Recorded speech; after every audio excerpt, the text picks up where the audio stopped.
Hey, what's going on, guys? This is Armageddon 10705, aka Andrew Ray. Just wanted to bring y'all a little bit of a division build video here. Wanted to bring something a little bit different to the table besides the same old Alpha Bridge cookie cutter build. So I decided to work on a healer Tacticians build. It's obviously not too crazy nowadays for someone to be running a healer build. Most people are running Reclaimer. For obvious reasons, it's a very good build for that on-demand, you know, electronics and base heal increase there. But one of the main reasons I went with Tacticians here is for that versatility of it, for having the ability to not have to exactly focus all of your assets and everything into skill power. You can kind of play with the stats a little bit here and kind of balance it out a little bit more. Because obviously over time you're going to be getting that Tacticians there buff that's when it's fully procced, it bumps your skill power up a very great deal. So let's go ahead and get into it here. For the primary weapon, using the Liberator for obvious reasons. It's pretty much the go-to weapon here for skill builds and for healer builds at this moment. Three main talents I have on it at the moment are Competent, Unforgiving, and Talented. Went ahead and re-rolled the middle talent for Unforgiving to kind of just give me that little bit of a increase in DPS there and in damage, especially when I'm at a lower health. A lot of times with this build, just because of my my lower toughness there, I am kind of taking a lot of damage and usually lower on health there. So this definitely helps in that aspect. Competent for obvious reasons at a 10% increase in skill power. 10% increase in weapon damage after popping a skill is uncanny for this build. Especially with the cooldowns on this build are about 10 seconds or less, so this skill is pretty much always procced. And we're also running Talented as well, and this is the same reason. This is every kill that you get with this skill is basically increases your skill power by 15% for 20 seconds. So I like to have that little bit of extra damage boost there to kind of give this skill a little bit more uptime and a little bit more proc time. And Showstopper for my secondary. For right now, it's mainly just for fun. Just something I'm kind of messing around with, something I picked up running the event center. Wasn't able to get the Barrett's chest piece, but was able to get this, so, gotta take what you can get. Rerolled for Competent on the top talent, Ferocious in the middle, and Showstopper at the bottom. Obviously not a great set of talents there. Competent is a very good talent, but on its own, it's not really well synergized with these other two talents, but this is more so a PvE focused build for the moment.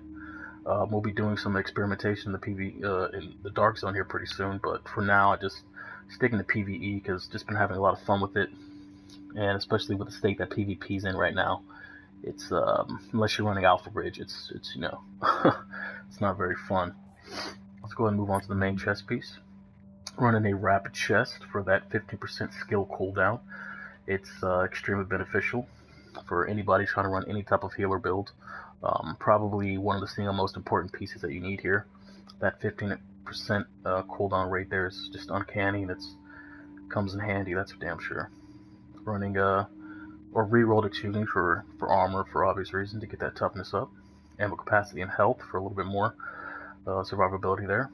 Running full firearms and armor mods. Firearms just to give me that little bit of added damage there. I didn't really see a reason to run stamina or skill power mods here. Skill power for one, because I'm going to be pretty much taking on more and more skill power as my team does more damage, so I didn't really see a need to bump that up any more than what it is. And for my health as well, I feel like that was at a pretty reasonable stat there, and I wanted to kind of balance all these stats out here, which was one of the main reasons I went with Tacticians. And for the mask, health on here as well as critical hit chance. Would like to replace that blind left depth resistance with enemy armor damage, just to kind of help out with that little damage aspect of it. But for now, this is what I got to work with.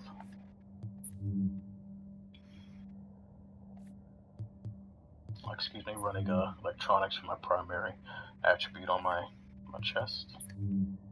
And for the knee pads, Tacticians as well, running electronics for these. Want to always try and get your stats of about over 1200. Running armor, enemy armor damage, disrupt resistance, and bleed resistance. very important for that enemy armor damage. Just really helps in the long run. And of course running firearms and armor mods on this as well as a support station healing speed, plus 5%. We'll get into that a little bit more in a second. Onto the backpack, running the specialized backpack. This paired with the rapid chest, they're a very good pairing together. 1271 health on this for the base roll. Went ahead and re-rolled that since I already rolled, I already came with armor and ammo capacity, so saw no need to really re-roll that. And the health that did come with it was a bit low. I believe it was kind of like 11 something, so it was a pretty low roll, so I decided I'd get more benefit out of rolling that versus something else. And running full firearms and armor mods on this as well as 4% support station healing speed and 7.5% support station range. Get into those a little bit. And Tacticians Authority gloves, of course. Assault rifle damage, critical hit chance, health on kill, and that much needed electronics there. Like I said before, want to try and get your electronics or any of your major attributes above 1200. That's always a good place to be sitting. Went ahead and rolled that assault rifle damage just for that little bit of extra damage boost, which this build allows. It allows you to be a little bit more versatile. And critical hit chance and health on kill. And for my holster, of course, Tacticians. Would have liked to get the firearms there above 1200, but 1195 is close enough, so I decided to keep it with the 1263 health, 1229 electronics, and the 606 armor that I re-rolled on there. Of course, we all know armor in this day and age is one of the most important attributes for this game at the moment. Just that extra damage resilience is just uncanny. And of course, support station range on there as well. Let's get into some of my base stats here. For base weapon damage, looking at about 16,000, which isn't too bad. Before booster shot, of course. With booster shot, I'm looking at about 20,000 base damage here, which definitely does help, since with this amount of skill power, booster shot is pretty much always procced and always up. Critical hit chance at 18.5%. Like I said, wanted to kind of be a little versatile, so I wanted to keep my crit hit chance high, crit hit damage high. Obviously, it's not at the moment, but it's about where I could get it. And headshot damage high, just to kind of help with proccing the talented talent, as well as just being able to shred down enemies when they're the last segment, and be somewhat helpful in for your team. So here we are with the enemy armor damage at 32%. Would like to have that around 40-ish, which is why I'm definitely hunting for that mask to get that, but for now it's definitely pretty decent. Definitely helps out. And the armor is at 54.2%, looking at about 13,000 armor. Definitely very, very important for a low toughness build such as this, or any kind of electronics build. You definitely want to stack as much armor as possible. I did say before that this was a PvE build, but it's more of a kind of PvE VP build here, kind of mixing and trying to do the best of both worlds here. Like I said, was one of the main reasons I went with Tacticians in the first place, was for that versatility and not having to completely spec and skill power, and I could kind of move my stats around here. Now, for the main reason for these performance mods, let's get into those, was because ever since the support station range, those performance mods got buffed, I didn't really see a need to stack 4 of them, since adding 4 really doesn't give you as much as it used to. 2 definitely gives you that much needed boost to where you're going to be a lot, have a lot more range than what comes originally, but it pairs very well with the support station healing speed. Allows me to have a base heal on my healing station of about 9,000. So you can imagine, with talented procced and with my Tacticians Authority set completely procced, I'm pushing somewhere around 11 to 12,000 heals per second.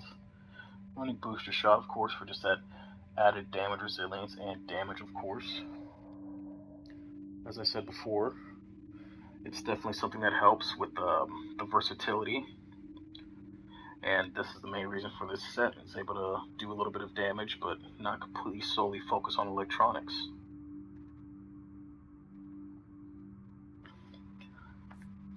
And that's definitely helpful.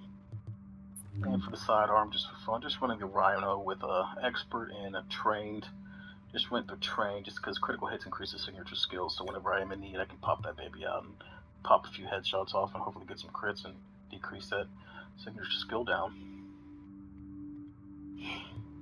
But yeah, just a little bit of a quick video here, guys. Just wanted to kind of show off what I'm working on here and what I'm trying to working towards. We'll be having some videos with PvE and a little bit of PvP here coming up pretty soon. But for now, just want to kind of delay this base out here and kind of give y'all something to follow up to. It's a very simple build. Like the main problems is just gonna be min-maxing, of course, just getting these stats and getting these pieces to have the certain stats that you like. But of course, in this day and age, loot is plentiful and everywhere. So a couple good hours and a couple good days of grinding, and you'll have a set like this before no time. Definitely something that's versatile and allows you to do a pretty good amount of damage. Allows you to have a pretty good amount of toughness and allows you to heal extremely well. And in doing so, it allows you for a very good amount of survivability and a surprisingly good amount of DPS as well. So yeah, gonna go ahead and try and get those test videos out here for y'all soon, guys, and hope y'all enjoyed. Y'all take it easy, guys. It's Andrew Ray.